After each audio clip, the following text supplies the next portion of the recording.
മണർകാട് ഗ്രാമപഞ്ചായത്ത് ശുചിത്വ ഗ്രാമപഞ്ചായത്തായി പ്രഖ്യാപിച്ചു. പ്രഖ്യാപനത്തിന്റെ ഭാഗമായി പെരുമാനൂർകുളത്തു നിന്നും മണർകാട് ടൗണിലേക്ക് ശുചിത്വ റാലി നടത്തി.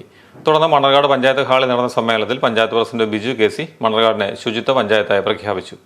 പഞ്ചായത്ത് വൈസ് പ്രസിഡന്റ് ജെസി ജോൺ അധ്യക്ഷയായിരുന്നു. ക്ഷേമകാര്യ standing committee chairperson Rajitha Aneesh, വികസനകാര്യ standing committee chairman Thomas Philip, ആരോഗ്യ വിദ്യാഭ്യാസ standing committee chairman Rajeev Raveendran, മെമ്പർമാരായ Radha Suresh, Jiji Manarcad, Sakriya Kurian, panchayat assistant secretary Bonoy Kumar, Suchitwa mission Pampady block resource person Harikumar Mattakkara തുടങ്ങിയവർ സംസാരിച്ചു. മികച്ച വാർഡായി 12ാം വാർഡിനെ തെരഞ്ഞെടുത്തു.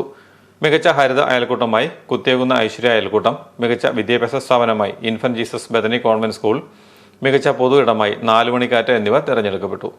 പഞ്ചായത്തിലെ എല്ലാ വാർഡുകളിലെയും തെരഞ്ഞെടുക്കപ്പെട്ട സ്വകാര്യ സ്ഥാപനങ്ങൾ, റെസിഡൻസ് അസോസിയേഷൻ, മികച്ച 3 വീടുകൾ, മികച്ച ഹരിത അയൽക്കൂട്ടങ്ങൾ എന്നിവയ്ക്കും അവാർഡ് നൽകി ആദരിച്ചു. അംഗൻവാടികൾക്ക് അടുക്കള ഉപകരണങ്ങളും ചടങ്ങിൽ വിതരണം ചെയ്തു.